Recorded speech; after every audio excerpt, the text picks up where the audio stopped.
So in this lecture, we are going to move on and start with an introduction to microbial metabolism.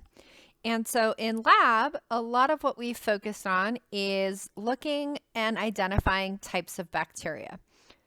Using a microscope and using staining procedures oftentimes is not enough to tell you genus and species. It can help you narrow down because you can see things like morphology, right, and arrangement, but it often won't tell you what organism you're actually looking at.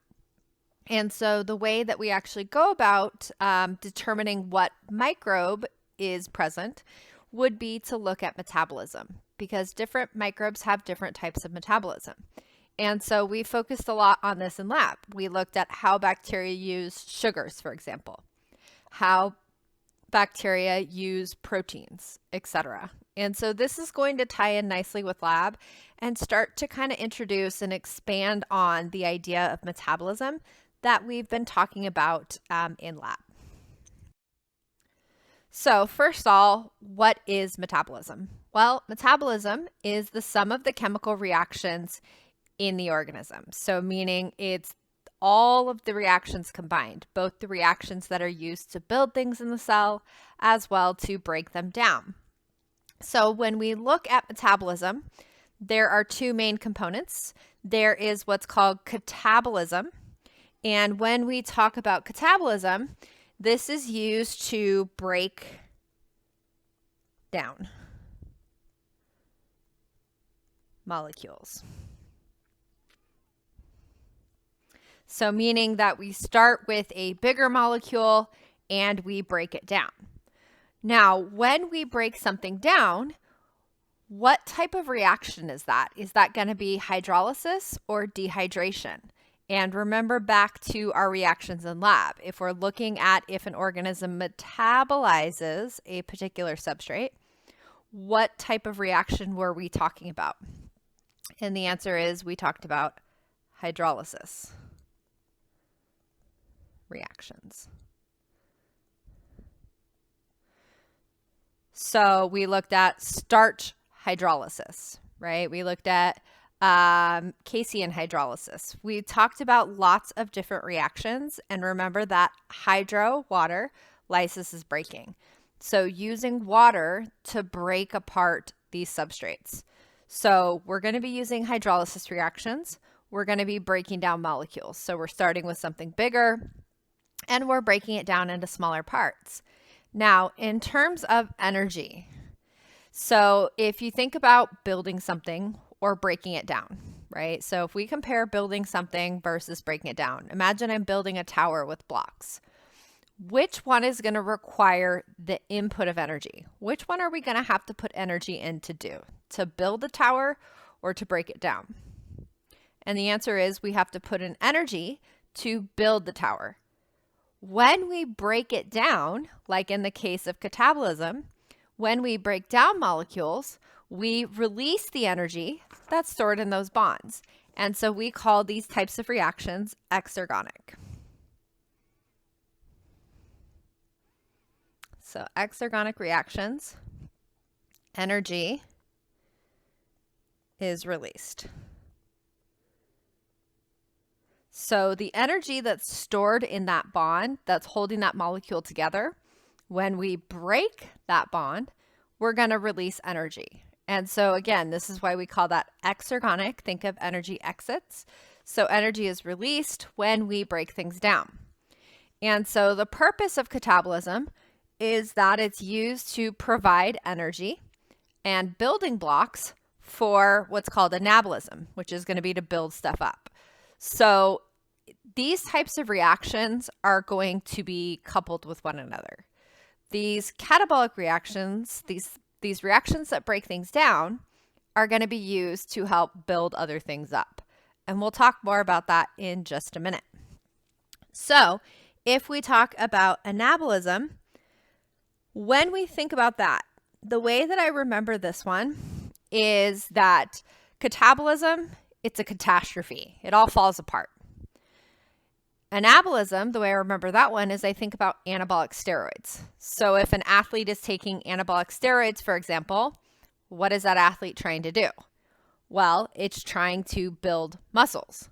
So this is used to build molecules.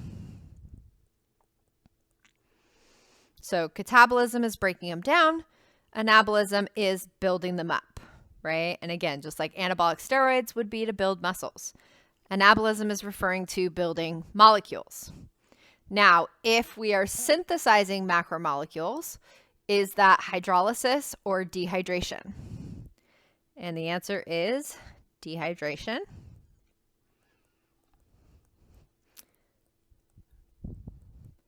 So, for example, if we were building a protein, for example, and we were linking amino acids together, that would be an example of a dehydration reaction. We have to remove water in order to form that bond between the amino acids. Now, if we're building something, these types of reactions are going to be endergonic. So it's an endergonic reaction. Energy must be put in. Energy has to be invested in order for this reaction to occur. And so this would be an endergonic. Think of in. Endergonic, energy must be put in. And so in anabolism, it's going to use the energy and the building blocks that come from catabolism to then build large molecules. And so a good example for you to think about for this is if you think about protein metabolism, right? Organisms get their source of nitrogen, many of them take in nitrogen in the form of proteins, right? They decompose proteins. So they're going to metabolize, they're going to break down through catabolism. They're going to break down that protein. When those building blocks get released, then in anabolism, we're going to use those building blocks, and the cells and the organisms are going to use it to make their own proteins, for example. And so these reactions are going to be coupled. One reaction helps the other. So if we look at endergonic reactions or exergonic reactions, again, endergonic means we put in energy. Endergonic reactions are used to build stuff. So what you're looking at on the top is you're looking at an energy diagram. And so notice that we have our reactants. That is what's going in, and our products are what are coming out. And notice that on the y-axis, we have an increase in free energy. So in an endergonic reaction, our reactants start with very little energy. Energy must be put in, and we get products, notice, that have a much higher amount of energy. And that's because the energy that's provided is going to be used to help build those molecules. A good example of an endergonic reaction would be photosynthesis. In photosynthesis, plants or algae, or in some cases bacteria, will take carbon dioxide, water, and they will build, so they're going to link carbon dioxides together, and they're going to build glucose. So that, again, is endergonic, right? Because we're taking this carbon dioxide and we're building glucose. Energy must be put in order to make that glucose. What is our source of energy in the case of photosynthesis? And the answer is sunlight. So energy in the form of sunlight is going to be used to build sugars. And so again, this type of reaction is going to be endergonic. Energy has to be put in order to build that sugar. And then that energy is going to be stored in that sugar. And so when animals, for example, come along and they eat the plant, they're able to take that stored energy in the plant and then break that down. And when they do, they release that energy. So endergonic reactions require the input of energy. Our products have more energy than the reactants, right? Glucose contains more energy than carbon dioxide. Exergonic reactions, on the other hand, exergonic reactions release energy. So again, energy is going to exit. So if I look at my reactants, what goes in has a lot of energy. And it's energy that's stored in those chemical bonds. When those reactants are broken down, they're going to release energy, and our products have less energy than the reactants. Now, when we talk about potential energy, so when we talk about types of energy, we have potential energy, which is stored energy, and we have kinetic energy, which is the energy of motion. So in the case of these exergonic reactions, one of your questions asks which type of reaction requires high potential energy. Which one requires high potential energy? And you have to be careful with that type of question because, yes, endergonic reactions require energy to be put in.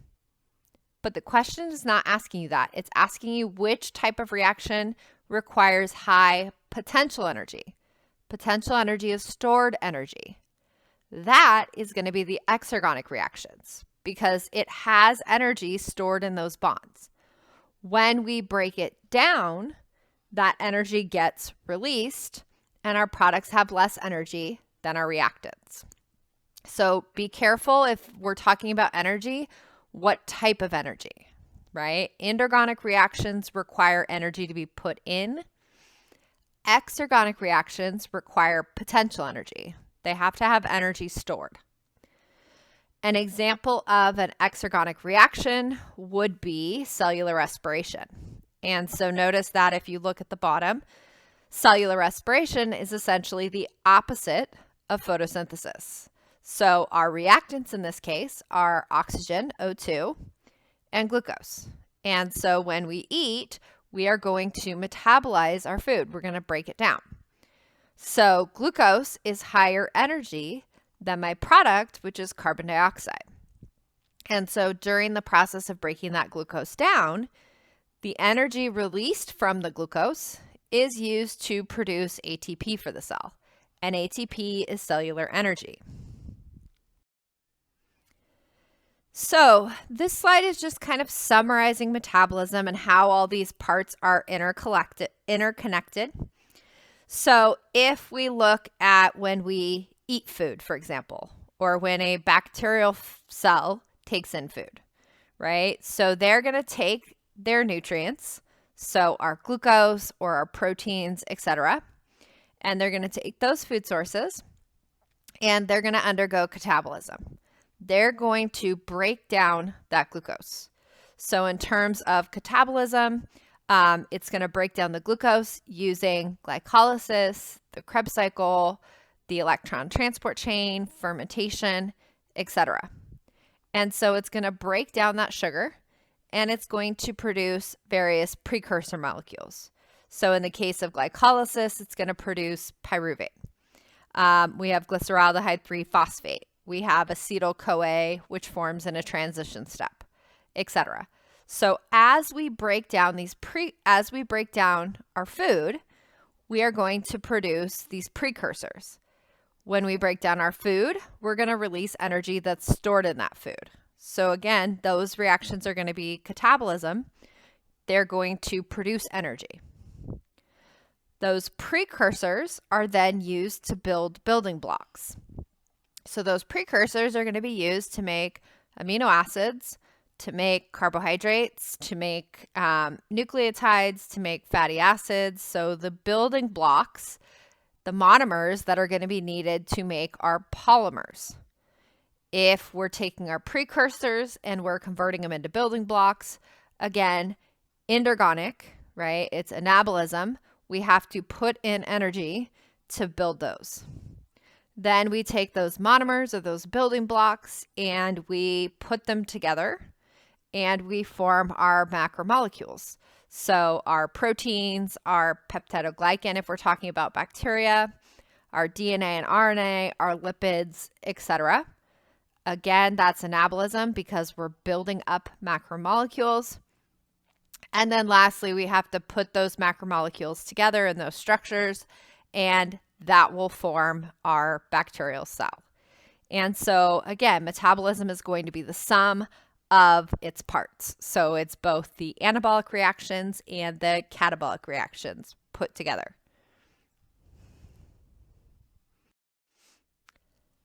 So if we talk about a metabolic pathway, right? So if we talk about a metabolic pathway, what we're referring to is a series of enzymatically catalyzed reactions that store and release energy in organic molecules, right? So it's this group of reactions that happen in the cell.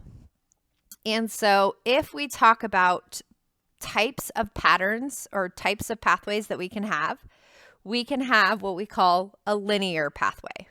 And that is A goes to B, B goes to C.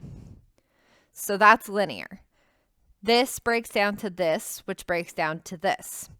An example of this would be starch hydrolysis. And so starch gets broken down to maltose. Starch is a polysaccharide, maltose is a disaccharide. Maltose then gets broken down to glucose, which is a monosaccharide. That's a linear pathway. Starch gets broken down to maltose, maltose gets broken down into glucose. That's a linear pathway. Now, not all pathways are linear. Some pathways are branched. And what that means is that A can go to B or C. There's a branch in this pathway. An example of this would be oxidation versus fermentation.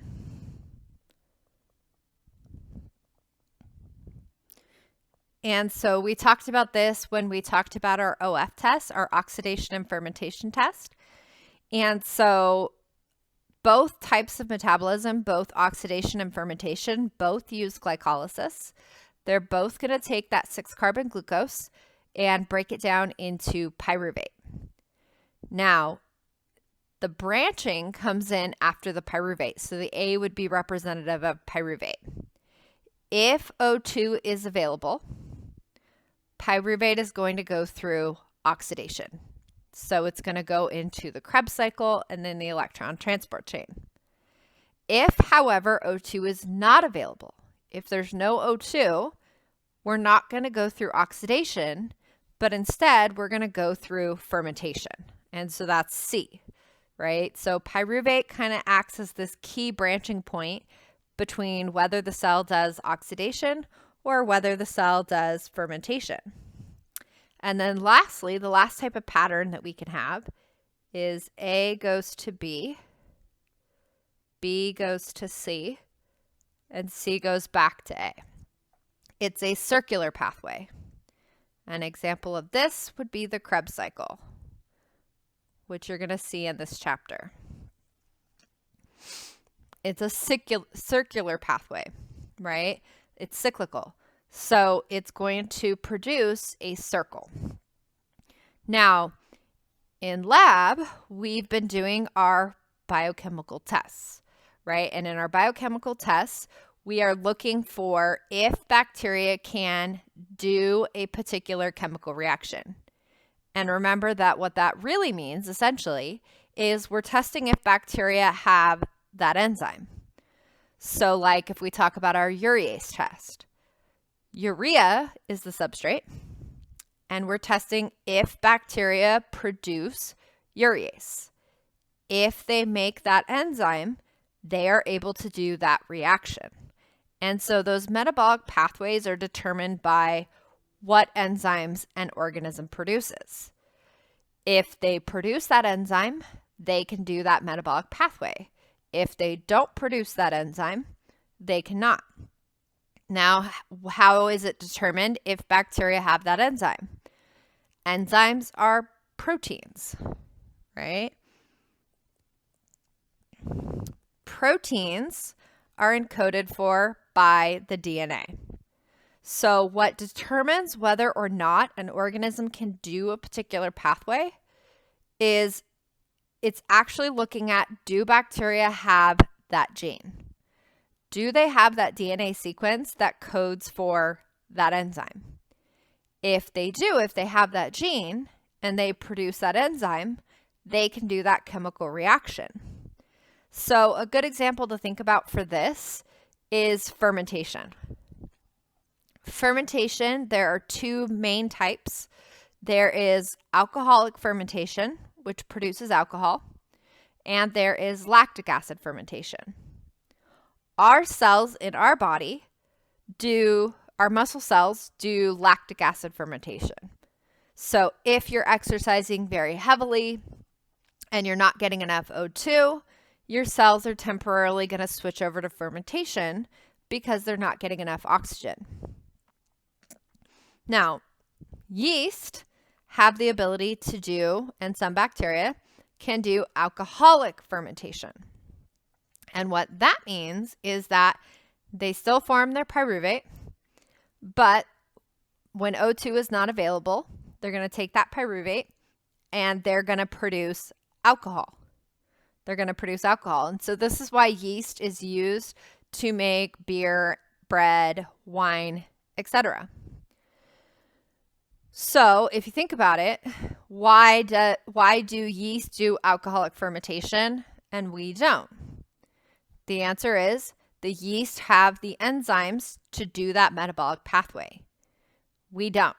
We don't make those genes. Therefore, we don't make those enzymes, and our cells don't do alcoholic fermentation, right? If so, people would be potentially holding their breath if they had a rough day because they wanted to have some alcohol. Doesn't work that way, okay? Deprived of oxygen, our cells are not going to do alcoholic fermentation. We lack those enzymes, we lack those genes to be able to do alcoholic fermentation. And so what dictates if an organism can do a particular pathway has to do with its genetic code. What genes do they produce? And if they produce those genes, they produce those enzymes. And if they make those enzymes, they can do those metabolic pathways. That's also why there are certain genetic conditions, like let's say humans, for example. I talked about in lab PKU, phenylketonuria.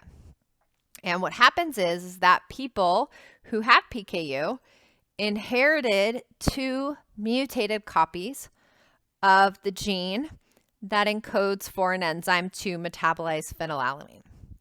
And so they have a mutation in their DNA, which then makes that enzyme not make properly. So the enzyme is not functional, and therefore they cannot metabolize the substrate, which is phenylalanine. And so again, all of these metabolic pathways come down to, do the organisms have those genes? Do they have those genes? Do they produce those enzymes, which then will dictate if they can do a particular chemical reaction? So if we look at an overview of metabolism, and we talk about what is an advantage of doing metabolism, why do we build things and break them down, etc. So the advantage for this is that it allows for controlled storage and release of energy, often in the form of ATP. So by having these metabolic pathways, by having this stepwise process, it allows for controlled storage and release of energy. And what that means is that if the cell does not have enough energy, right, it's going to break other things down in order to get that energy. Or if the cell has an abundance of a particular something, then they can store it for later use. So basically, this is going to allow for controlled storage and release of energy. So it's going to be the most efficient in terms of how that energy is utilized by the cell. Now, oxidation of carbohydrates provides most of the cellular energy, meaning it's the most common. It doesn't produce the highest yield, meaning it doesn't give us the most ATP per molecule, but it does. Fats are going to give us the greatest energy yield. It's just that fats are not metabolized as often. Typically, it's sugars that are going to use most of, or going to produce most of the cellular energy. And glucose is going to be the most common. And so when we go through and we talk about cellular respiration, we're going to talk about the breakdown of sugar, breakdown of glucose to produce ATP. But what you need to realize is, do we eat only sugar as a food source? And the answer is no, right? We're able to metabolize proteins to get energy and lipids and so on and so forth. And so it's not limited to glucose. Glucose is just the most common. And so that's why you see those overviews of metabolism starting with our substrate, which is glucose. But be aware, it's not the only substrate. So let's talk about now ATP. So ATP stands for adenosine triphosphate. Adenosine triphosphate.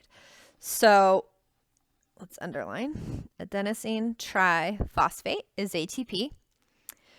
What ATP looks like is, if you think about the building blocks of DNA, we have our building blocks of DNA and RNA are nucleotides.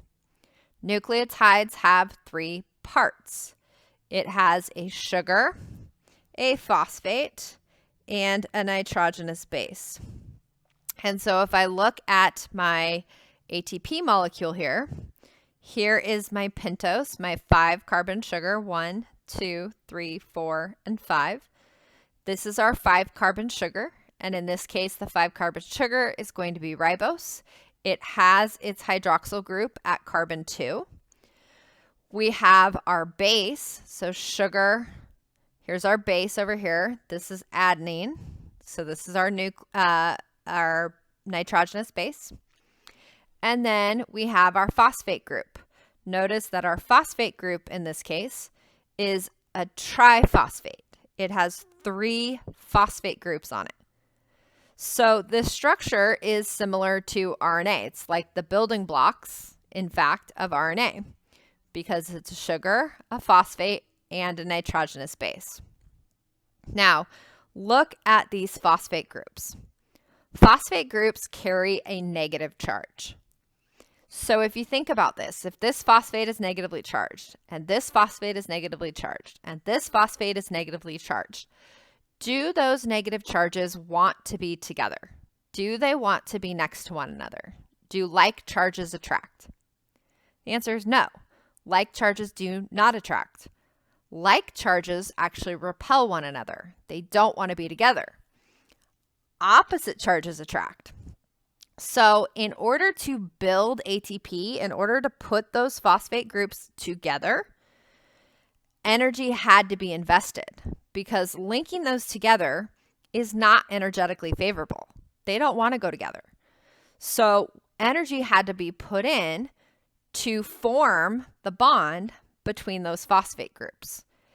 And so when energy is put in, that same energy is stored in this bond. So the way that the energy gets released, and you're going to see that in a minute, is that the bond gets broken. And all that energy that was stored in that bond now gets released, and it's going to drive cellular work. It's going to drive production of polymers for other things. So the reason that ATP is so high energy is because it has 3 negatively charged phosphate groups. Those phosphate groups that are all negatively charged don't want to be together. And because they don't want to be together, right? Because they don't want to be together. It took a lot of energy to form the bond between those phosphate groups. And that energy is now stored in that bond. When that bond is broken, that energy gets released.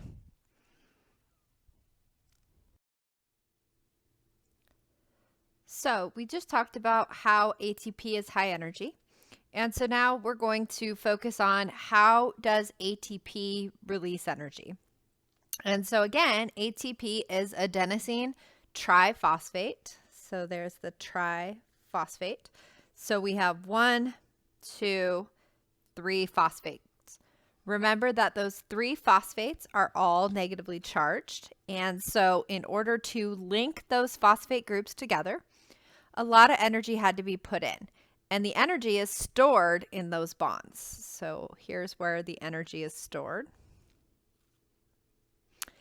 And so what happens is that ATP becomes hydrolyzed. So remember that when we're breaking something down, we have hydrolysis. We use water to break apart that bond. So we're going to break that bond. We're going to release that phosphate. And you'll see that abbreviated PI. And that is referring to an inorganic phosphate because it has no organic component to it. It's not carbon and hydrogen together. It's just a phosphate group. So when we break the bond between the second and the third phosphate, when we break that bond, energy is released. And our products now are ADP, adenosine diphosphate. This can be broken down further, and this bond can be broken down. And we end up with AMP, or adenosine monophosphate. But for now, we're going to focus on the hydrolysis of ATP specifically. So ATP releases energy when ATP is hydrolyzed. When it's broken down, it's going to release the energy that's stored in that bond. Now, in terms of ATP, one of the things that you need to realize is that cells do not store the high energy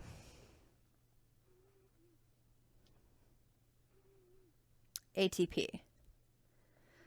So ATP is high energy, but it's not how the cell stores energy long term.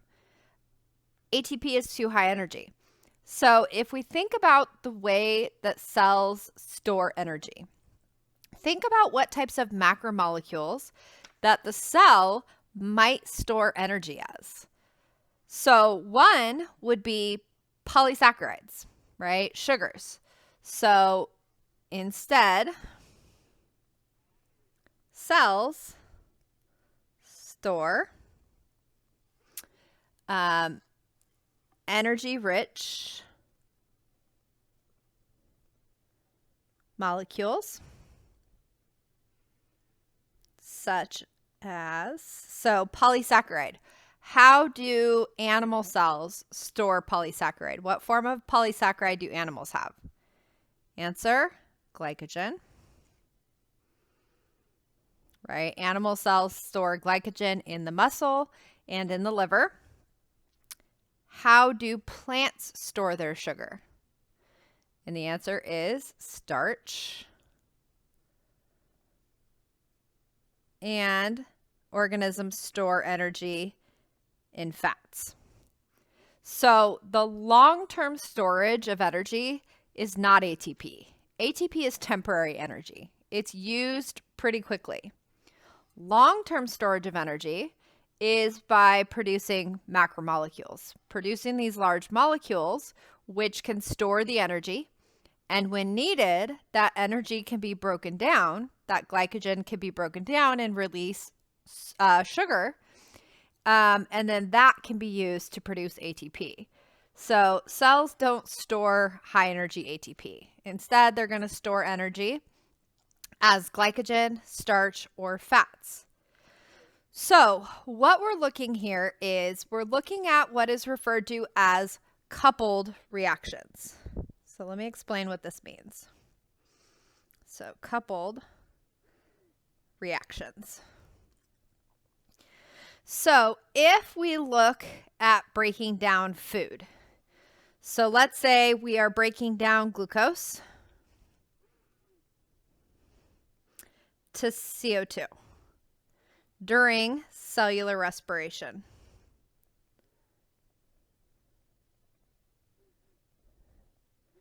So if we break down food, right, we are going to release the energy that's stored in that bond.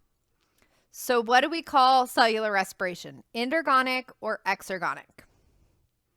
And the answer is that this reaction, breaking down food, is exergonic. Energy is going to be released.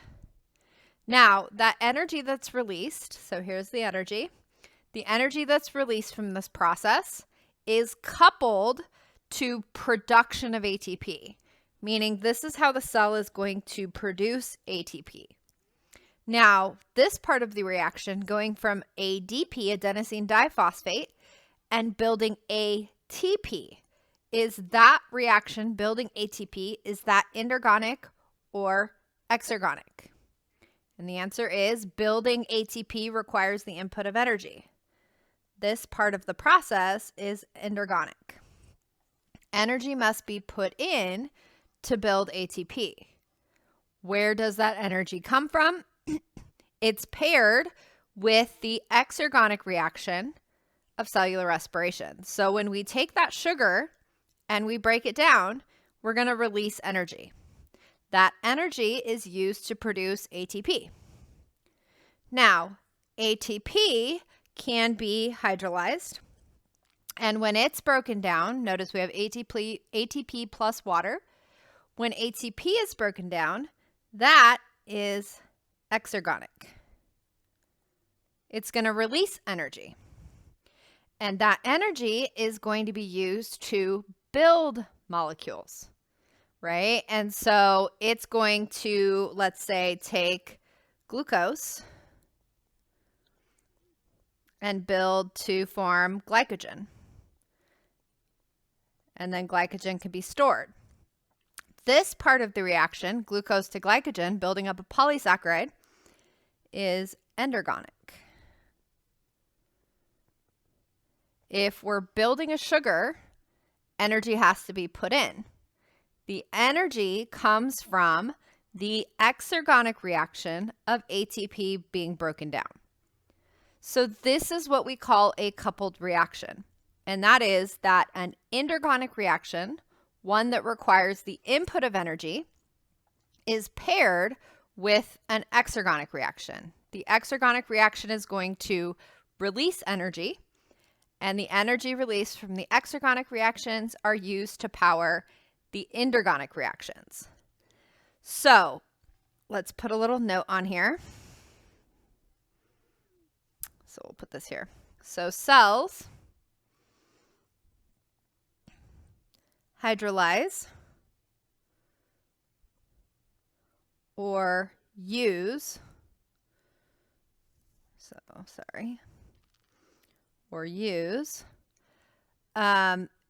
ATP during anabolic reactions. So when we're talking about coupled reactions, cells hydrolyze ATP during anabolic reactions, so those endergonic reactions, because the energy that is released from ATP being broken down is going to be used to power those anabolic reactions. On the flip side, over here, so we're going to write cells synthesize or produce ATP during catabolic reactions.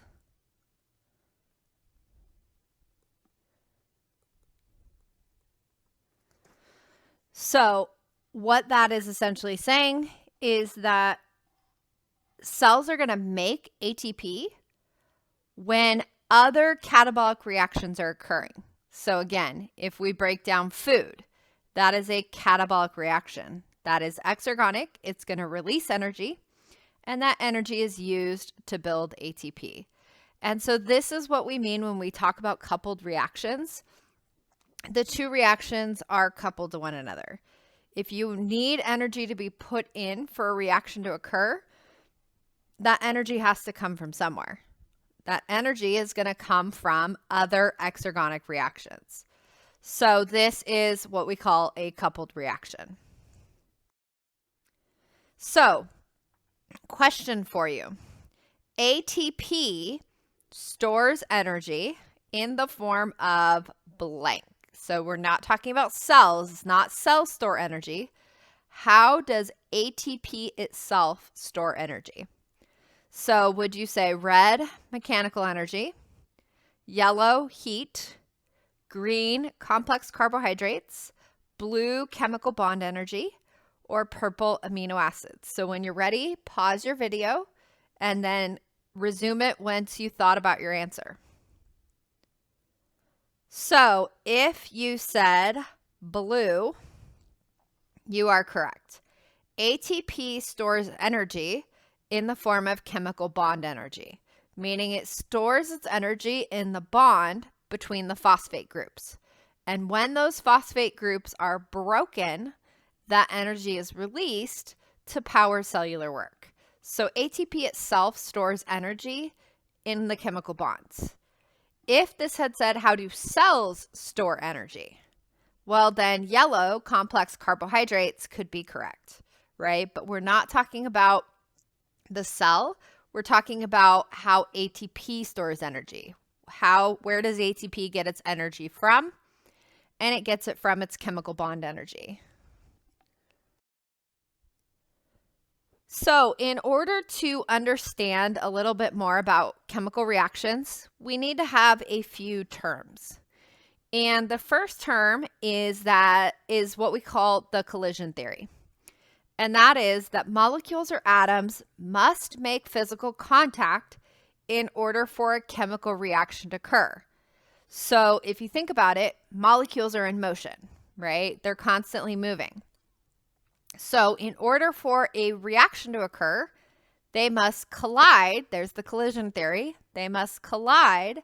And when they collide, that contact can allow the reaction to occur.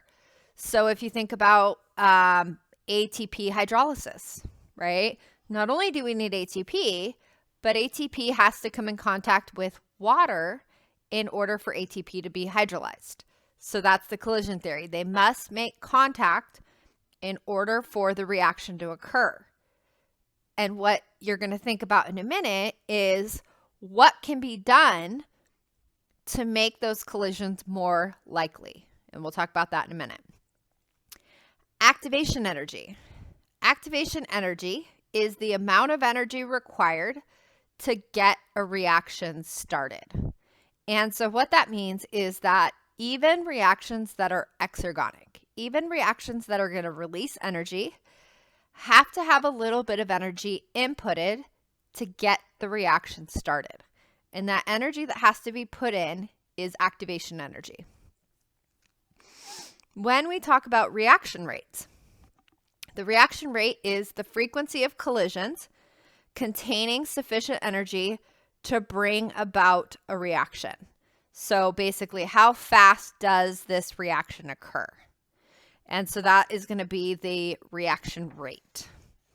And so the reaction rate depends on the number of reactant molecules at or above the activation energy.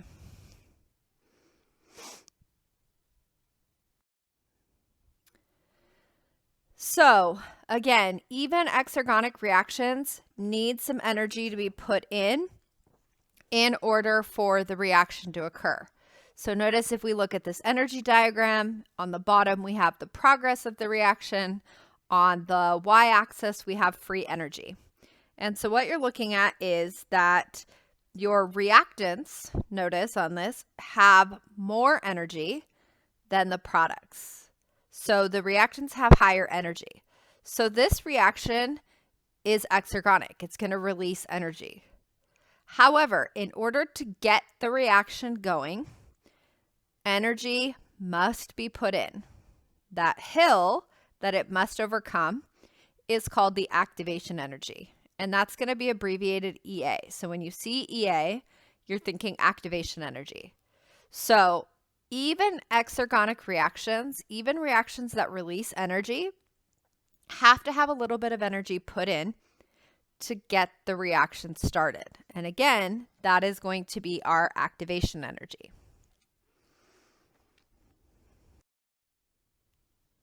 So, question for you. What could you do to speed up this reaction in a test tube? Is it red, add more product, yellow, add heat, green, subtract heat? So pause your video, and when you're ready, push play to resume. So if you said yellow, add heat, that would be correct. Because if you think about it, what happens to molecular motion when you add heat? Do molecules move faster or slower? And the answer is that molecular motion increases. Molecules start moving faster, and if molecules move faster, it makes collisions more likely, because remember that collisions have to take place in order for the reaction to occur. And so adding heat is going to make the reaction occur faster. Subtracting heat will do the opposite, right? If you remove heat, molecular motion is going to slow down and would make the reactions less likely. Now, adding more product is not going to make the reaction go faster, right? The product does not influence this substrate and the enzymes or the reaction to occur. So adding more product is not going to make it go faster. Now, in terms of cells, do you think that living organisms or cells would add heat to speed up their chemical reactions? Is that an efficient way to make the reactions go faster? And the answer is no, that is not efficient. For one thing, if heat goes up too much, proteins denature. Remember that proteins are going to fall apart. So heating the cell up to get the reaction to go faster is not necessarily the best idea for a cell. The other problem with adding heat to get the reaction to go in a cell is not only do proteins denature, but if you use that method to speed up a chemical reaction, is it only speeding up a specific chemical reaction, or would it speed up all chemical reactions? And the answer is if you added heat, it would speed up all chemical reactions. The cell doesn't want to do that. The cell wants controlled storage and release. So it's going to speed up certain reactions and inhibit others. That allows for a control of metabolism. So adding heat is not how living cells will do it. Reactions in a test tube can add heat to make them go faster. But in living cells, that's not the answer. And we'll talk about how living cells deal with this in just a minute. So reaction rate. So let's talk about some things that can increase the reaction rate. So one, increase temperature. So that is what we just talked about, right? Because if we increase temperature, we increase molecular motion. If you have a test tube, possibly stirring it, right? So making those collisions more likely. Increase pressure, because when we increase pressure, molecules are more likely to collide. Increase the concentration of the reactants.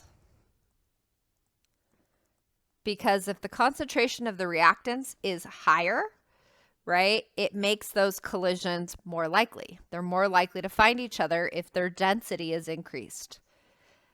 And then lastly, add an enzyme. And enzymes are proteins that are used to speed up chemical reactions. And so the last one is the way that cells will speed up chemical reactions. They will use enzymes as catalysts to make the reactions go faster.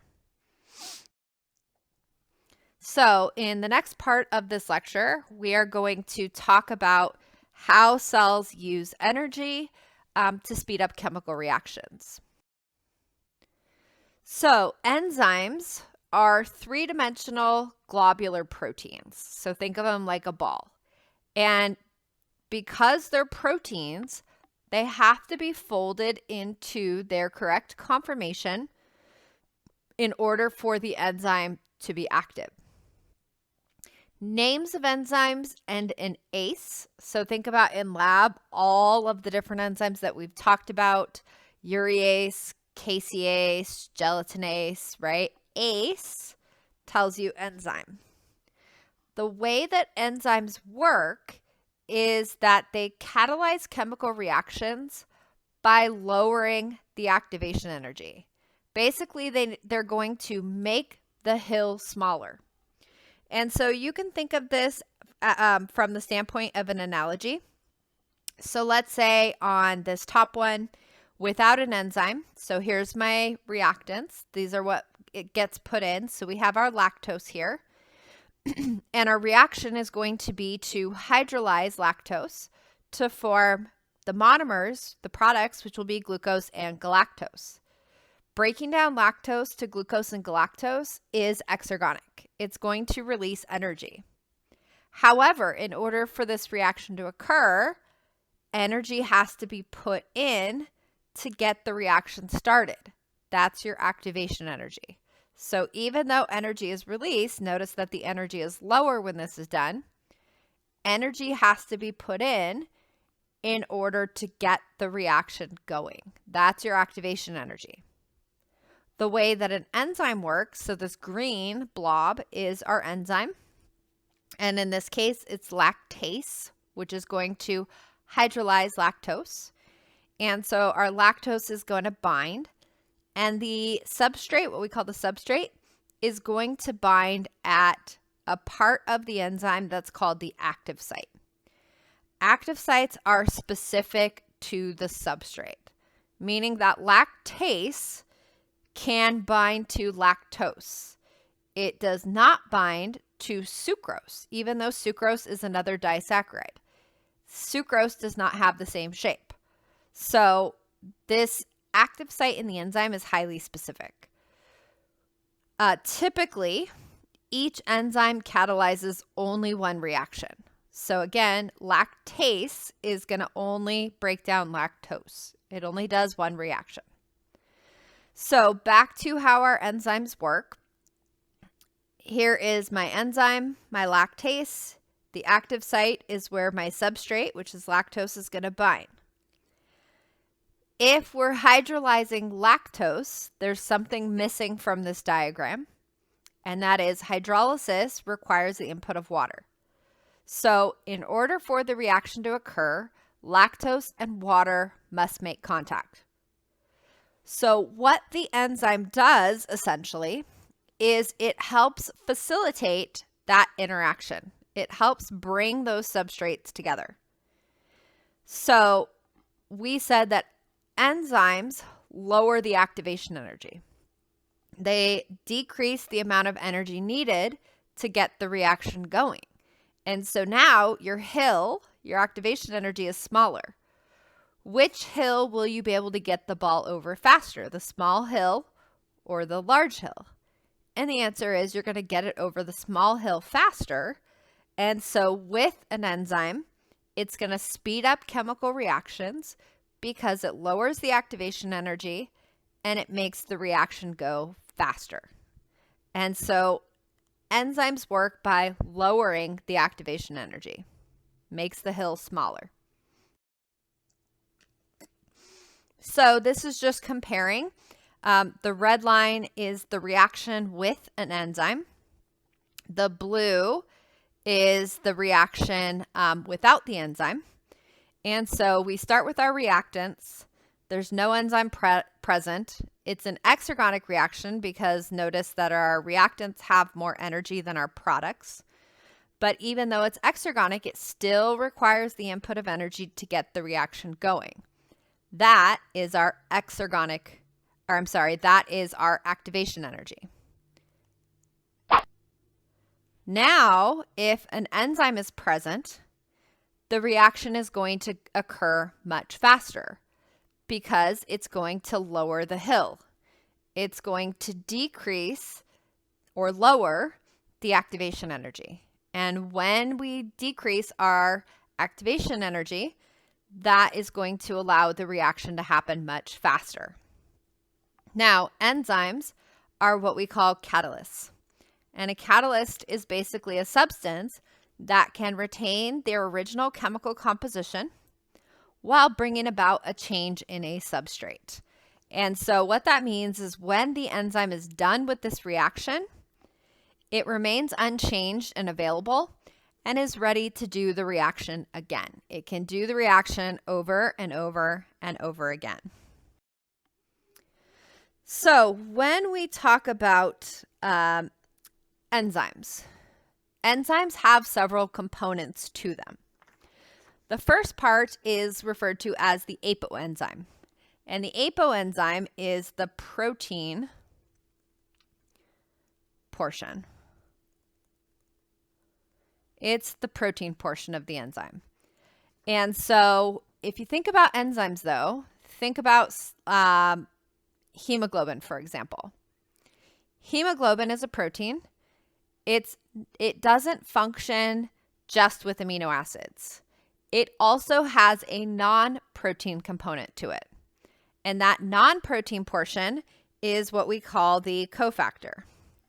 So our cofactor is going to be the non-protein portion. And that's going to be like magnesium, iron, zinc, calcium, etc. So the cofactor is the non-protein portion of an enzyme. It either helps the reaction in many cases, it could inhibit it, but basically the cofactor is the non-protein portion that aids in the function of the enzyme. Now, our cofactors can be inorganic, so all of those metal ions that I talked about, so all the ions like magnesium, iron, etc., those would be inorganic cofactors, what we often will refer to as a mineral, or cofactors can be organic, meaning they contain carbon and hydrogen. So what do we call organic cofactors? Well, there's a specific name for that, and that is a coenzyme, what we typically would refer to as our vitamins. So cofactors, there's two types, inorganic or organic, and if they're organic, we call them coenzymes. Coenzymes are a type of cofactor. Now, when we put the apoenzyme and the cofactor together, we get what's called the holoenzyme. And the holoenzyme is the apoenzyme plus the cofactor. Let me rewrite that line. So apoenzyme plus the cofactor, and that's going to give us our whole active enzyme. So the way I remember that one, holoenzyme, whole. It's the whole thing. It's the apoenzyme and the cofactor put together. Now, there's a couple other parts to an enzyme that we need to be aware of.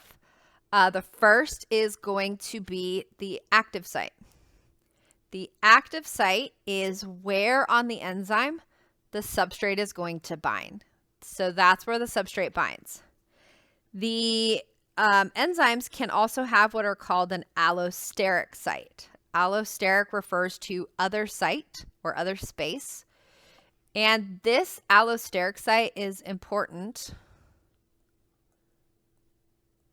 for enzyme regulation. And what that means is that in some cases, allosteric sites have inhibitors that bind. And when the inhibitor binds to this other site, it inactivates the enzyme. It's not binding where the substrate binds, it binds somewhere else. And when it binds, it inhibits the enzyme. That's what we call our allosteric site. And so we'll talk more about that regulation in just a minute. So this is just a diagram showing you our holoenzyme.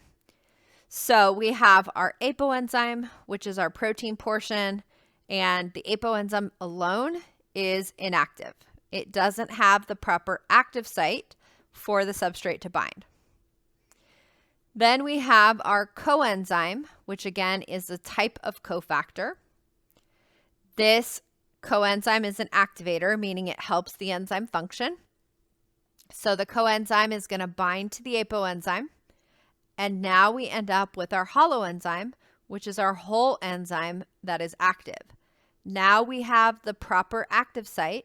Now our substrate can bind and the reaction can go. So you have to have your holoenzyme in order for the reaction to go. So the need of microbes for trace elements arises from their roles as cofactors for enzymes. And so you might recall when we talked about our trace elements that I said that the reason that an organism uses or needs those trace elements is because they're used as cofactors. They help enzymes function. So iron, copper, magnesium, manganese, zinc, cobalt, selenium, etc. Those are cofactors. They're trace elements. You only need them in small amounts, but they help enzymes function. And the purpose of those trace elements is that they participate in precise functions between the enzyme and the substrate. So it might be that it helps bring the active site and the substrate close together. So it might help it form the appropriate active site. It might participate directly in the chemical reaction with the enzyme substrate complex. So it might actually play a role in facilitating that chemical reaction. And so those trace elements are needed, and they're needed because they're cofactors and they help the enzymes to function. So there are several important coenzymes that you should be aware of. The first coenzyme is going to be NAD+. And NAD+ stands for nicotinamide adenine dinucleotide. And so what that is that NAD+ and NADP+, these are both electron carriers.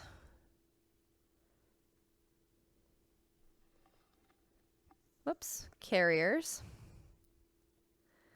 that are derived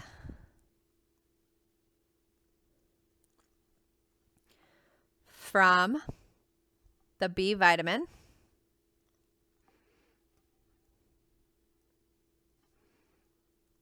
niacin or nicotinic acid.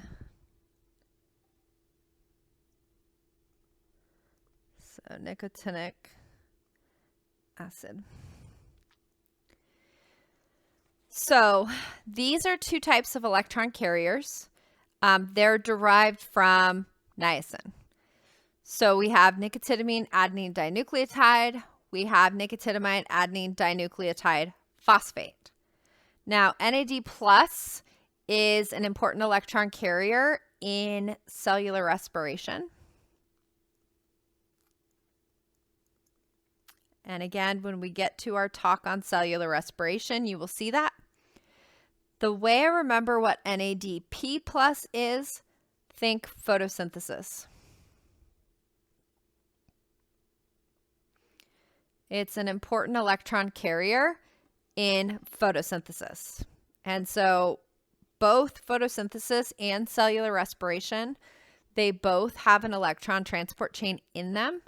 And what's going to bring the electrons to the electron transport chain are these electron carriers. So my NAD plus and my NADP plus are going to be my electron carriers. Now, FAD is an electron carrier.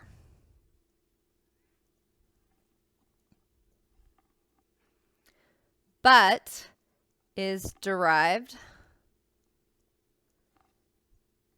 from the B vitamin,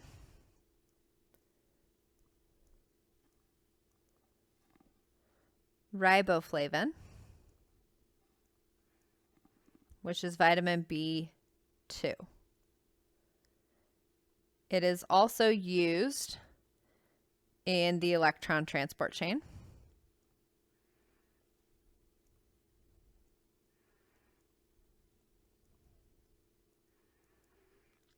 In respiration. And you're going to see that FAD, when it gains electrons, it becomes FADH2.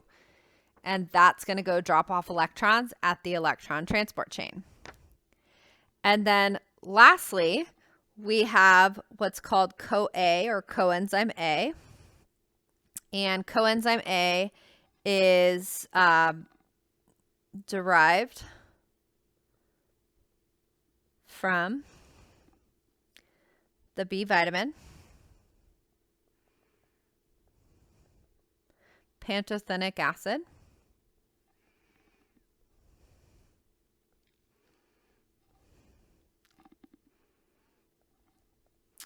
plays an important role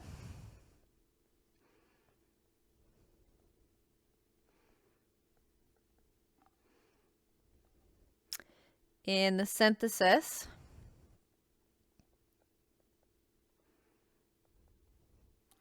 and breakdown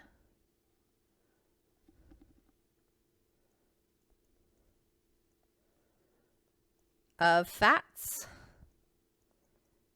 and is used and in the Krebs cycle.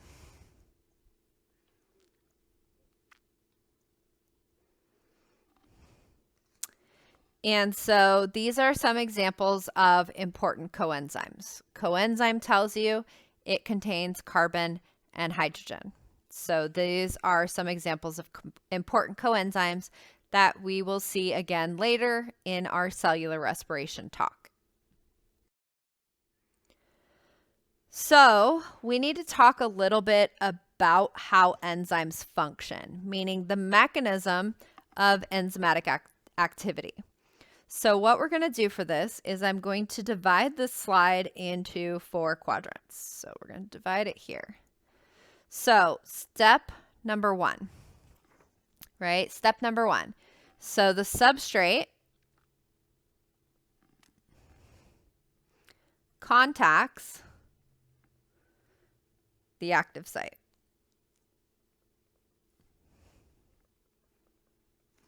So notice that in step 1, you can see that the substrate must make contact with the active site. And again, one of the things that's helpful for an enzyme is that it helps bring the substrates together, right? So again, if we were talking about ATP hydrolysis, right? If we're talking about the hydrolysis of ATP, we need not only ATP to break down, but we also need water in order to break that down. So it helps bring those substrates together. So step number 1, the substrate must contact the active site. Step number 2, right? So here's step number 2. Step number 2, we get a temporary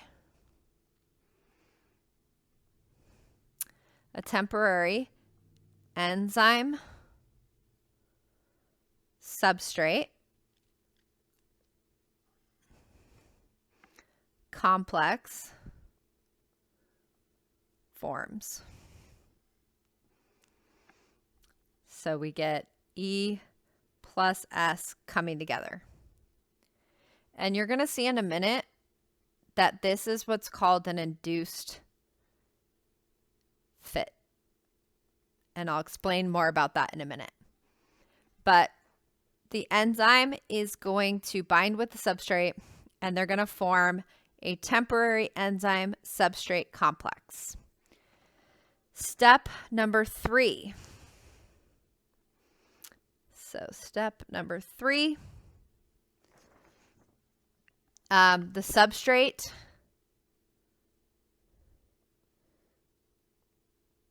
is transformed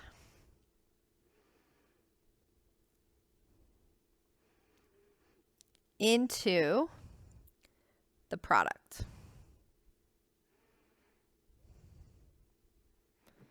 So the substrate is transformed into the product.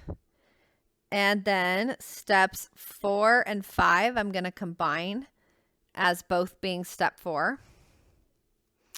And so step 4 is going to be that the product is released. And the enzyme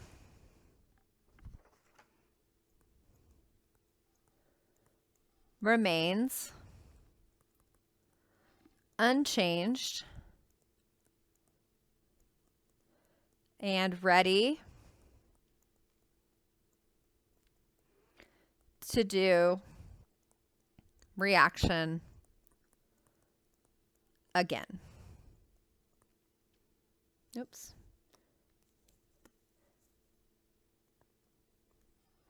So the product is released and the enzyme remains unchanged and is ready to do the reaction again. And so these are the steps in how an enzyme works. And again, this is a very simplified view of how this works. So in terms of method or mechanism of enzymatic action, a lot of times you'll hear people describe how enzymes work as being a lock and key. Now, what you need to be aware of and what you want to be careful about calling it a lock and key is that, yes, the key needs to fit into the lock properly, meaning that the substrate has to fit into the active site of the enzyme properly. And this is also why enzymes typically catalyze one reaction. So lactase, for example, lactose can bind because it has a particular shape, but sucrose, which is still a disaccharide, has a slightly different shape and it does not bind into the active site. So yes, the substrate and the enzyme have to fit. But the reason you want to be careful about calling it a lock and key is that a key and a lock are fairly rigid, right? It's not that the lock is going to change to accommodate the key. In the case of enzymes, it's what we call induced fit. And what induced fit means is that when the substrate comes in and binds, so on the left you can see the blue is the enzyme and it's without its substrate. Here's our substrate in red. Notice what happens when the substrate binds. When the substrate binds, the enzyme changes its shape to accommodate that substrate. That's the induced fit. So when the substrate binds, the enzyme is going to change its shape to hold on to that substrate. The way I think of how this works is I think of that the enzyme is like a baseball glove and the substrate is like the baseball. So if you've ever played baseball, right, and you're playing catch with somebody, if I have a glove on in my hand and somebody throws the ball at my glove, if I leave my glove open, am I going to catch the ball? And the answer is no. The ball is going to hit the heel of the glove and it's going to bounce off and it's going to fall on the floor. What do I need to do in order to catch the ball? And that is that when I go to catch the ball's coming at my glove and I then close my glove to cradle the ball and keep the ball in the glove. Same idea. The glove is going to be the enzyme. The ball is the substrate. The enzyme is going to change its shape. It's going to cradle that substrate and hold it in the active site. So that's why I say this is referred to as the induced fit. So the enzyme is going to change its shape to accommodate the substrate. Now, the turnover number, or the number of reactions that an enzyme can do, is generally between 1 to 10,000 molecules per second. However, the fastest known enzyme is carbonic anhydrase. And this enzyme can do 1 million reactions per second. 1 million reactions per second. So boom, it just did a million reactions. Think about how crazy that is. Enzymes are very efficient. They can do the reactions very, very quickly.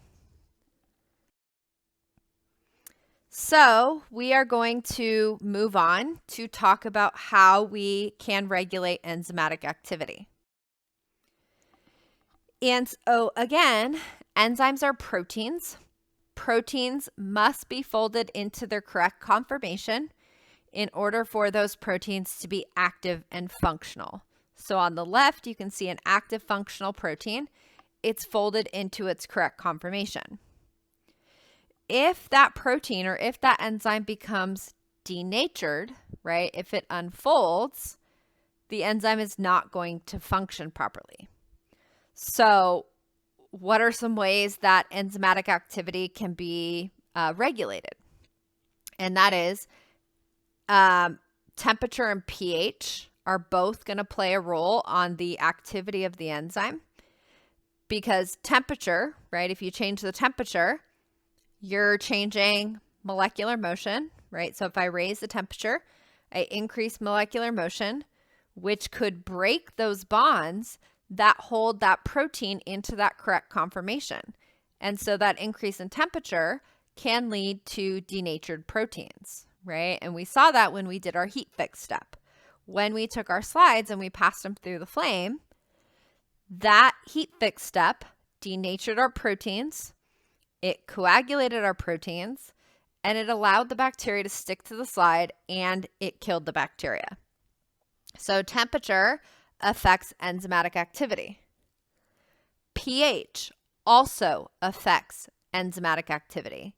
And again, pH is a measurement of the hydrogen ion concentration. If you think about an active protein, what types of interactions hold that protein together? And if you remember back to our types of or different levels of protein structure, right? Primary structure is the sequence of the amino acids. Secondary structure is going to be the interactions among the backbones. So the alpha helices, those old telephone cords, or the beta pleated sheets, which look like accordions.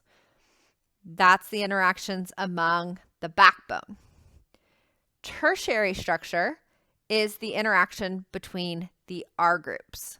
And the R groups can be bound in several ways. We could get covalent bonds in, let's say, disulfide bridges, so between cysteines. We could get hydrogen bonding.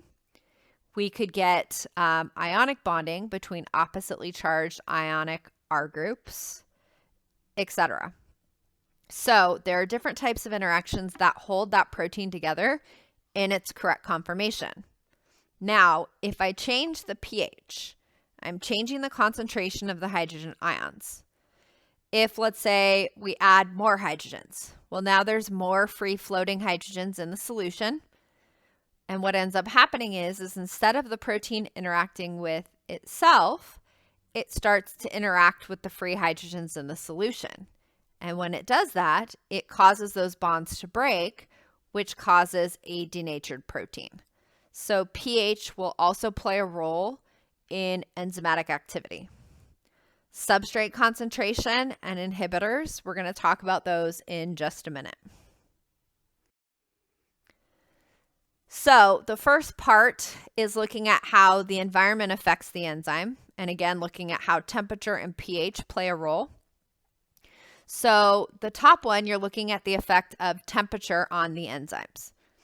So the black line is a typical human enzyme.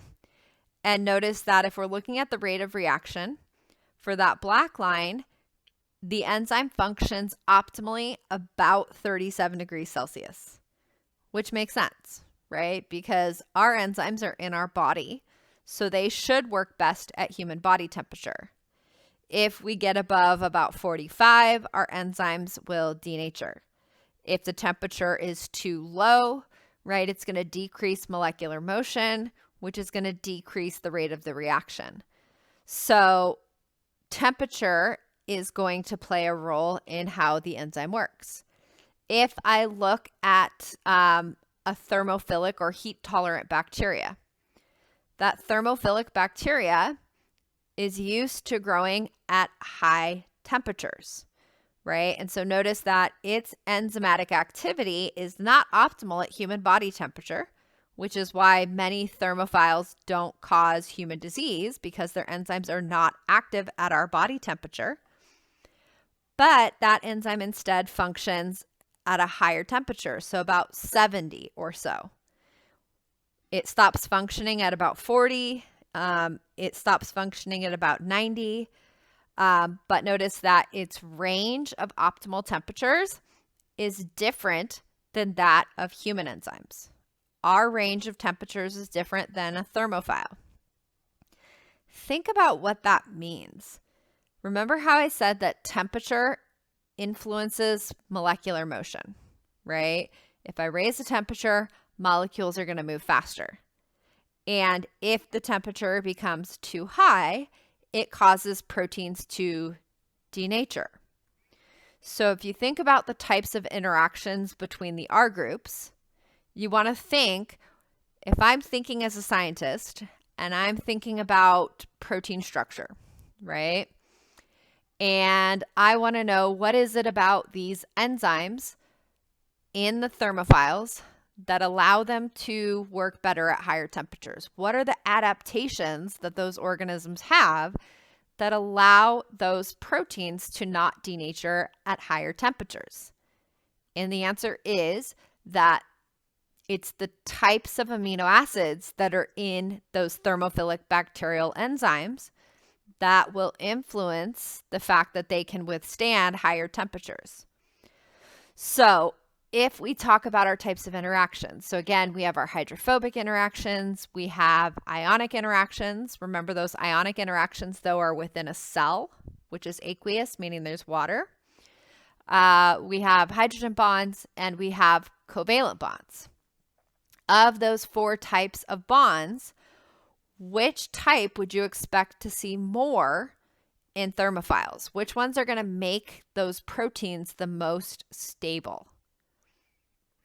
And the answer is those bacteria that live at higher temperatures have more covalent bonds. They have more disulfide bridges because that covalent bond is very strong. Ionic bonds are strong when not in water, but in water, that ionic interaction is weaker. So bacteria that are thermophiles have a lot more disulfide bridges, which means that their proteins have more cysteine amino acids, because those cysteines are going to form those disulfide bridges. And those disulfide bridges are what are responsible for holding that protein together. So just a little something to get you thinking, right? About, well, why do enzymes function different at different optimal temperatures? Has to do with protein structure, has to do with the sequence of the amino acids. The sequence of the amino acids is going to dictate the way that the protein folds. In terms of optimal pH, different enzymes in our body have different optimal pH. So even within the same organism, there might be enzymes within the body that function at different optimal pHs. So pepsin. Pepsin is an enzyme used to break down protein, right? And pepsin is an enzyme that is produced in the stomach. So if you look at the optimal pH for pepsin, notice that it peaks at about 2. That makes sense because our stomach is a very acidic environment. And so pepsin needs to be able to function at that very low pH. Trypsin is a different enzyme. It also is used to metabolize proteins, so to help break down proteins. But trypsin is an intestinal enzyme, meaning that it's produced and then sent to the intestines to help break down the proteins in the intestines. The intestines are not very acidic. And in fact, they're more on the alkaline side. So as the food goes from the stomach to the intestines, that food gets neutralized. And so the intestine is going to be a slightly alkaline type pH. So notice that trypsin functions optimally at about a pH of 8. It does not function at all at a pH of 2. Pepsin, which functions best at a pH of 2, notice does not function at a pH of 8. They each have their own optimal range through which the enzyme is active. So even within our own body, we have different enzymes that have different optimal pH. So the next variable that affects enzymatic activity is the substrate concentration. So if we increase substrate concentration,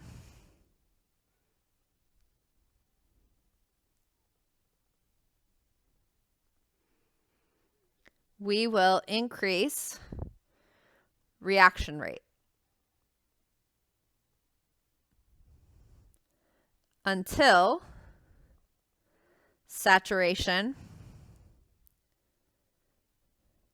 is reached. So we'll write it and then I'll explain it. So if we increase our substrate concentrations, we will increase the reaction rate until saturation is reached. So what do I mean by that? Well, if you think about it, if I add more substrate, right? If I put in more substrate, that makes collisions between the substrate and the enzyme more likely, right? They're going to come in contact more likely because I have more substrate available to bind to that enzyme. So as I add more substrate, the reaction rate increases. Now notice that at some point we reach what is referred to as saturation. And what that means is that adding more substrate, so notice this is our substrate concentration, adding more substrate once it gets to this point no longer increases the reaction rate. And the reason for that is that at some point, so let's say you had 10 enzyme molecules and you started with 1 substrate, right? Or let's say we start with 2. So if I have 10 enzymes and 2 substrates, adding 3 substrates or 4 substrates is going to make the reaction go faster because I still have enzyme available. However, once I have 10 substrates and I have 10 enzymes, adding 11, 12, 13, 14, 15, adding more substrate is not going to do anything. It's not going to make the reaction go any faster because I only have 10 enzymes available. My enzymes are now the limiting factor. And so if I don't have any more enzymes available, adding more substrate is not going to make the reaction go any faster. That's what it means when we talk about saturation. So the substrate becomes saturated. There is no longer enough enzymes to make the reaction go any faster than it's already going. So you can think of this like monkeys in a banana, right? So let's say you take monkeys and you put them in a room and you give them some bananas, right? They're going to start to eat those bananas. And as you add in more bananas, right? As I added more bananas, which are going to be our substrate, the monkeys are going to be able to eat them, and it's going to happen faster. You're going to end up with more banana peels because there's more substrate available. However, if I take a dump truck and I just dump in a bunch of bananas, dump in a bunch of substrate, that's not going to make the reaction go faster at that point because we've already reached saturation. There's only so many monkeys in the room to eat the bananas. Adding more bananas is not going to make the reaction go any faster. And so that is the effect of substrate concentration. So if you increase the concentration of the substrates, you will get the reaction to occur faster until saturation is reached. And then there's no longer enough enzyme to make the reaction rate go any faster. And then we have our enzyme inhibitors. So our inhibitors are going to be molecules that inhibit the enzymes, meaning that they turn them off. We're going to talk about two main types of inhibitors, and the first one that we're going to talk about is competitive inhibition.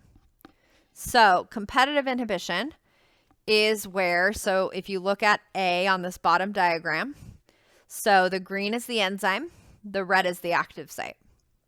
So normally the substrate is going to bind to the active site and the enzyme is going to catalyze that reaction. In the case of a competitive inhibitor, so yellow is the competitive inhibitor. The competitive inhibitor has a structure similar to the substrate, meaning structurally it looks very similar. Because they have similar structures, the inhibitor is going to bind to the active site. And when it binds to the active site, it prevents, notice it prevents the substrate from binding because the inhibitor is sitting in the active site, which is essentially blocking the substrate to get in. Think of it if you've ever played basketball and you're trying to get a rebound and you box out, right? You push somebody out. If you do that, the ball's more likely to come to you because you're occupying that space. Same idea here. So this yellow, this inhibitor is boxing out. It's preventing that substrate from getting in to the active site and having the reaction occur. So it does that because the inhibitor has a structure similar to the substrate. So both can bind to the active site. And so the competitive inhibitor, the reason it's called competitive is that it's competing with the substrate for the active site. Now, in competitive inhibition, this can be overcome by increasing the substrate concentration. So these little brackets around substrate refer to concentration. So this can be overcome by increasing the substrate concentration. Because if I now have more substrate, again, it comes down to interactions between the substrate and the enzyme. More substrate means it's more likely to make contact with the enzyme if I now have more substrate than I do inhibitor. So in competitive inhibition, this can be reversed by increasing the concentration of the substrate.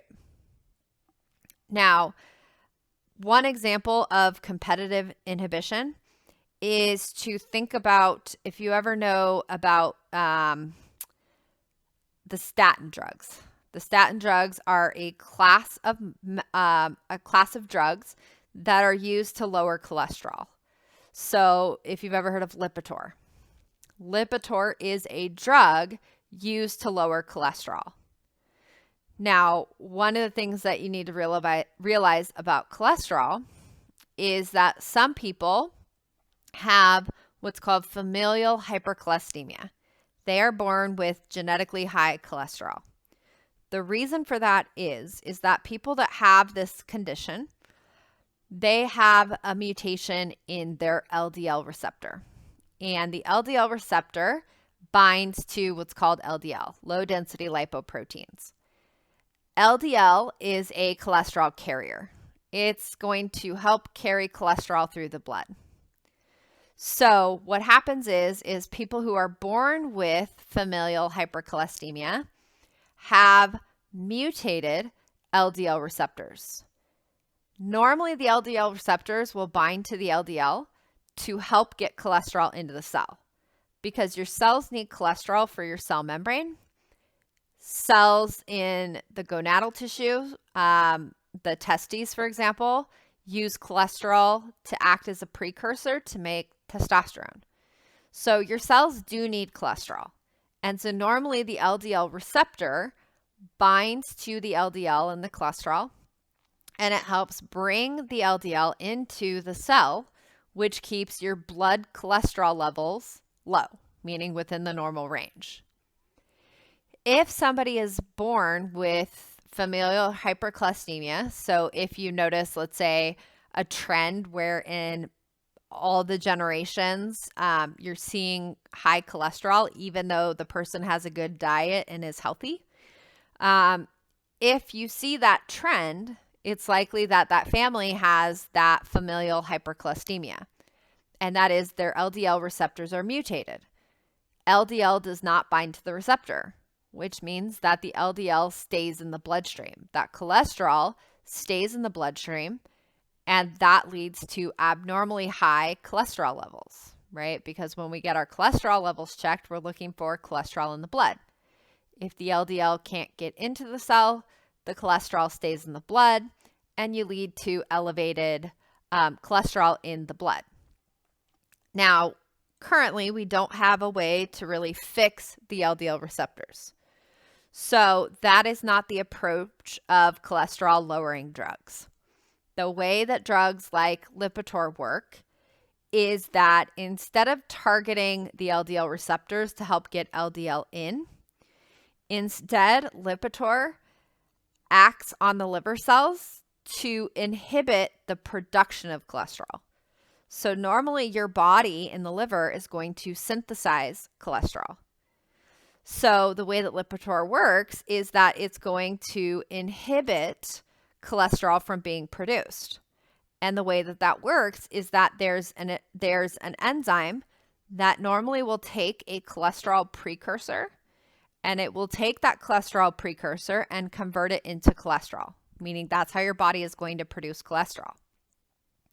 Lipitor is a competitive inhibitor for that enzyme. So Lipitor comes in and it binds to that enzyme, and it prevents the cholesterol precursor from binding. And when it prevents the cholesterol precursor from binding, it's going to block the production of cholesterol. And the body is not going to make cholesterol or as much, and that will end up lowering the patient's blood cholesterol levels. So that is one example of a competitive inhibitor. So Lipitor, its job to reduce cholesterol levels, and it does so by inhibiting the production of cholesterol. Another example that we're going to talk about, and again, we're going to talk about this more in our lecture on antibiotics, but in the lab, we learned about sulfanilamide. And sulfanilamide is a competitive inhibitor for an enzyme that normally will take PABA, something called PABA, which we'll talk about in a second, and will convert PABA to folic acid. Now, bacteria produce folic acid to make their nucleic acids. And so by taking sulfanilamide, it's going to inhibit bacteria because bacteria can't synthesize their folic acid. So let's walk through and see how that works. So what you're seeing here is on the left, we have sulfanilamide. So that's our antibiotic.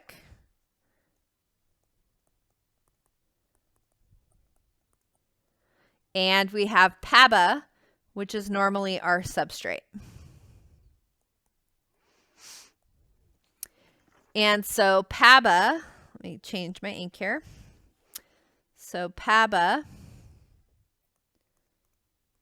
is para-amino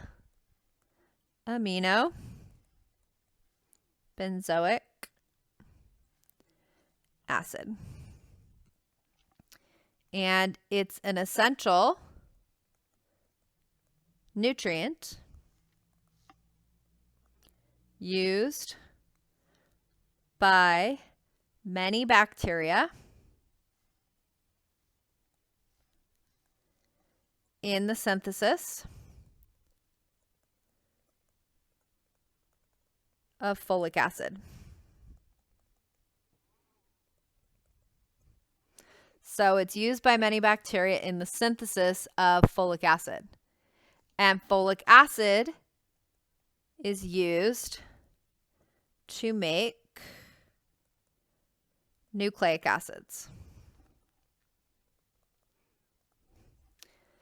Now, how does sulfanilamide work? Okay, well, again, PABA is our substrate, and there is an enzyme that binds PABA and converts PABA into folic acid. So the way that sulfanilamide works, or sulfa drugs work, so sulfanilamide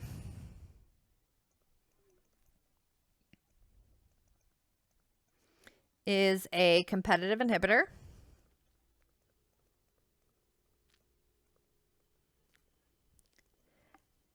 And binds to the active site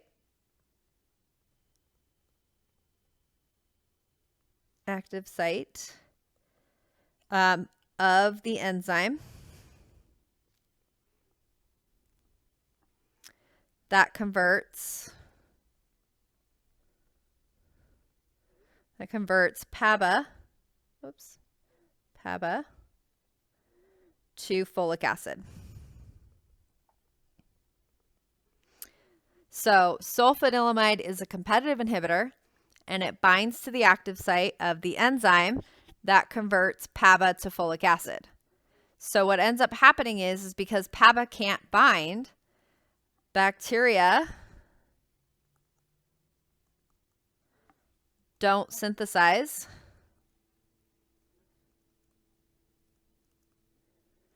folic acid or nucleic acids as a result,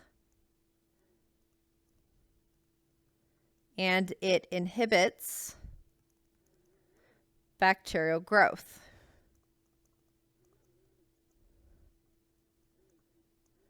So it is what we call bacteriostatic. It's going to inhibit bacterial growth, because if the bacteria can't make folic acid, they can't make nucleic acids. If they can't make their nucleic acids, they can't replicate their DNA when they go to divide. So sulfanilamide is an antibiotic, and the way that it works is it's a competitive inhibitor for the enzyme that normally binds to PABA, because again, notice that their structure is very similar, especially the bottom part. So it's structurally similar to PABA. Sulfa binds to the active site of that enzyme. It prevents PABA from binding. And when sulfanilamide is bound, the bacteria can't make folic acid or nucleic acids, and it's going to inhibit bacterial growth. Now, interestingly, and again, something we're going to talk more about when we get to our antibiotic lecture, is that when we choose antibiotics, we want an antibiotic that has what we call selective toxicity, meaning that it targets the microbe without affecting the host, or affecting it at least less. So sulfanilamide is selectively toxic, and that's because humans do not make folic acid. We get it from our diet. So that drug will basically affect the it'll affect the bacterial cell without affecting our cells. Now, for non-competitive inhibitors work in a different way. And because it's non-competitive, notice that it's not competing for binding to the active site. So in this case, the inhibitor does not bind to the active site. Instead, we could have what's called allosteric inhibition. Remember that allosteric means other site. Binds somewhere other than the active site. So notice that here, the yellow, this non-competitive inhibitor is binding at this allosteric site. When it binds at the allosteric site, what ends up happening is that when the inhibitor binds, it causes the enzyme to change shape. So notice that the enzyme no longer looks the same. Look at the active site. So if you compare A and B, look at the shape of the active site in A. Look at it in, actually that says C, in C. So compare that with C. The active site, the shape has changed because when the non-competitive inhibitor bound to the allosteric site, it bound somewhere other than the active site. It caused the enzyme to change its shape. And when the enzyme changed its shape, the active site became altered. And now the substrate can no longer bind. Now, when you talk about allosteric inhibition, cannot be reversed by adding more substrate. And that's because, in this case, they're not competing for the same binding site, right? They're not competing for the same binding site. The non-competitive inhibitor is binding somewhere other than the active site. So this is different. Competitive inhibition, we can overcome that by adding more substrate.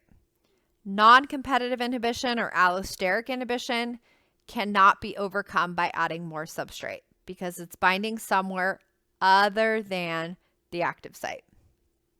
Now, in terms of non-competitive inhibitors, we can also have chemicals that have an affinity for metal ions, meaning that they bind to metal ions and they prevent the reaction.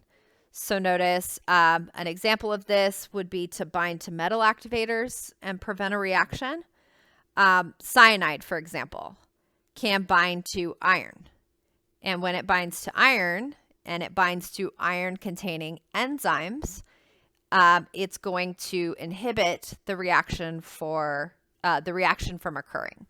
So it's going to make that cofactor not be a cofactor, meaning it's going to block that reaction from happening.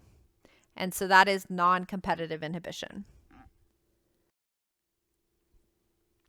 So along the lines of inhibition or allosteric inhibition, we can have what's called feedback or end product inhibition. And that is where the product of a particular pathway can feed back and turn off an earlier step in the pathway. So what do I mean by that? So let's take a look at this example. So here we have cells can convert threonine, which is an amino acid, into another amino acid called isoleucine. And so there are several steps along the pathway that will convert that threonine to isoleucine. And so notice that we have 5 enzymes in this pathway. Enzyme 1, 2, 3, 4, and 5. And after this 5th enzyme, we end up with our product, which is isoleucine. So if isoleucine levels are low, right? If the cell does not have enough isoleucine, this pathway is going to be turned on. So threonine is going to bind to the active site of the first enzyme, which is called threonine deaminase. I will not ask you the name of that enzyme. Threonine will bind to the active site of this enzyme. It will convert the threonine into this intermediate A, converts it to intermediate B, so on and so forth, until eventually we end up with isoleucine. Now, isoleucine, though, let's say that the levels of isoleucine gets high in the cell, right? if the level of isoleucine in the cell gets high, we don't want this pathway to be on. We don't want to continue to convert threonine, which we get from the diet, to isoleucine, which we make. If we have enough isoleucine, we want to save that threonine. We don't want to utilize it and form more isoleucine if there is already enough. And so the way that that works is that the isoleucine binds to the allosteric site on this first enzyme. So see this little site here? Isoleucine binds to that allosteric site. When it binds, it causes the enzyme to change shape, and now threonine cannot bind to the active site. And so that is going to inhibit this reaction. So as we get enough product, that product is going to feed back. It's going to communicate with its own pathway, and it's going to turn off or inactivate this enzyme. Now, as the isoleucine is used up by the cell, so as the cell is utilizing the isoleucine to make its protein, isoleucine is going to come off. It's not going to be bound to the enzyme anymore. It's being used by the cell. Now the enzyme is going to change its shape back because it's not bound to isoleucine. It's going to change its shape back, and now the active site is available and in its correct shape for the threonine to come in and bind and for the reaction to occur. And so this pathway is totally dependent on the concentration of the isoleucine. If there's not enough, the enzyme is active and the cell is going to produce isoleucine. If, on the other hand, there is an excess of isoleucine, the cell does not want to keep making more. It already has enough. So isoleucine feeds back and it turns off an enzyme in its own pathway. It's basically shutting off its own pathway. So this type of regulation is quick. It happens very quickly, but it's short term, meaning it's not long lasting, because as soon as that product comes off, the reaction is ready to start again. And so again, this is our feedback inhibition. The product is going to feed back and it's going to inhibit its own pathway. So that is what we call feedback inhibition.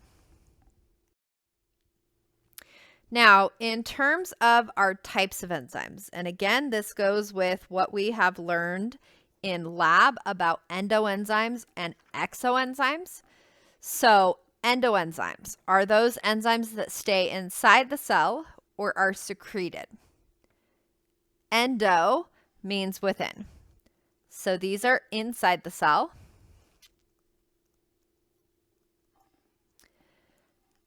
Are the substrates for endoenzymes usually larger substrates or smaller?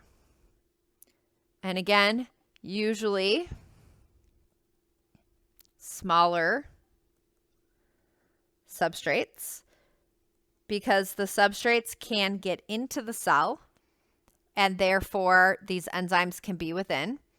So usually smaller substrates. And usually these enzymes are essential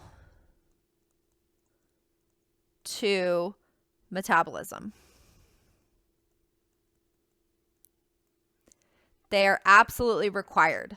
So enzymes in glycolysis, for example, would be in endoenzymes. The cell requires them. They're essential to metabolism. These enzymes need to be in the cell. Exoenzyme, on the other hand, exo, remember, think exit. Exoenzymes are going to be secreted.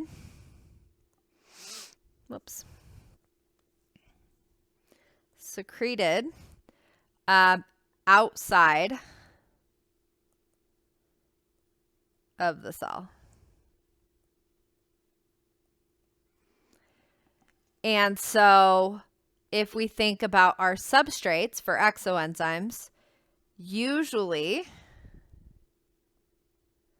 larger substrates. So the substrate could be like starch, for example, casein, gelatin, etc. right? Those larger substrates, they're too big and bulky. They can't get into the cell. So instead, the bacteria is going to secrete those enzymes out of the cell, and it's going to break down the substrates outside of the cell and then transport the smaller products in. In terms of the function of endoenzymes, in terms of the function of exoenzymes, usually not essential. Usually to help metabolize unusual food sources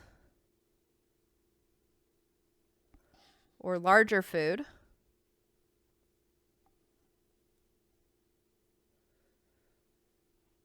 or used to neutralize harmful chemicals. And an example of this last one, think urease. Right? So urea is a small substrate. However, urease is an exoenzyme because the bacteria, like Helicobacter pylori, is going to secrete urease outside of its cell. And that urease is going to take the urea in the stomach and it's going to convert it into ammonia.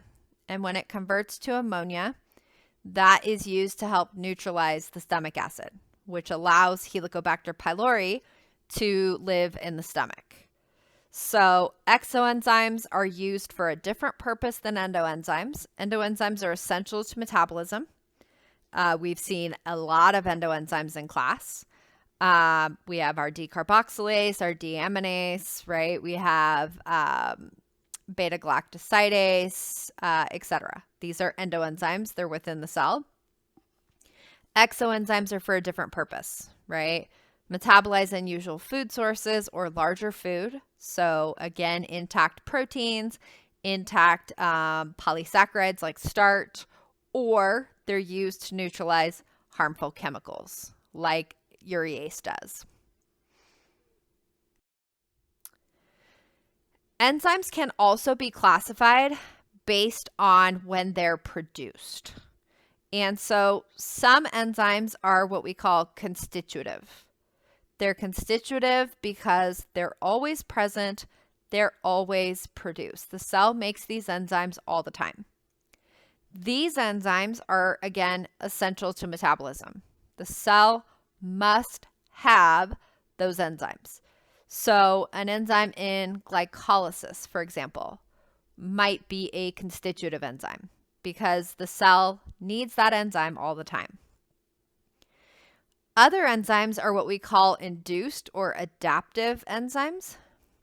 And those enzymes are only produced when the substrate is present. They're used to conserve energy. Example, amylase is only produced when starch is present. Or beta-galactosidase, which is the enzyme used to break down lactose.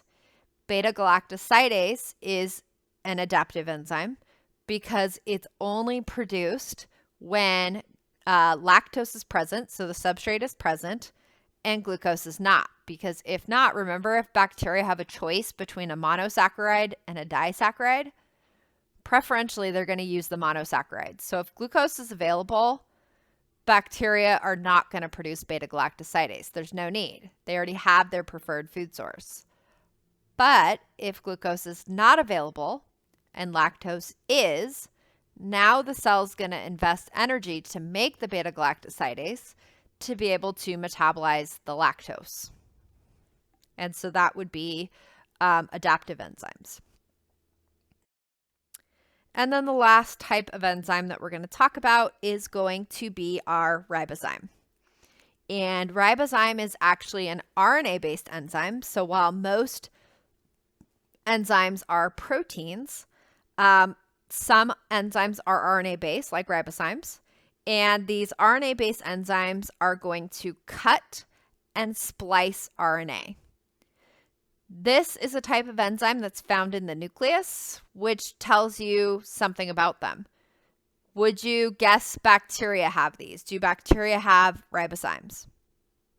No. This is only in eukaryotic cells. So when we get to our genetics chapter, you will see that prokaryotic cells do not do something called RNA splicing. They don't cut the mRNA when it's made because bacteria will translate the RNA as soon as they make it. But because eukaryotic cells have spatial separation of transcription and translation, right? The cell's going to make the RNA in the nucleus, and then the RNA is going to be exported out to the cytoplasm to be translated. And so in eukaryotic cells, they're able to do the splicing and to cut the RNA and put them back together. And that is cut by these ribozymes, these RNA-based enzymes. And so again, we'll talk a lot more about splicing when we get to our topic of genetics.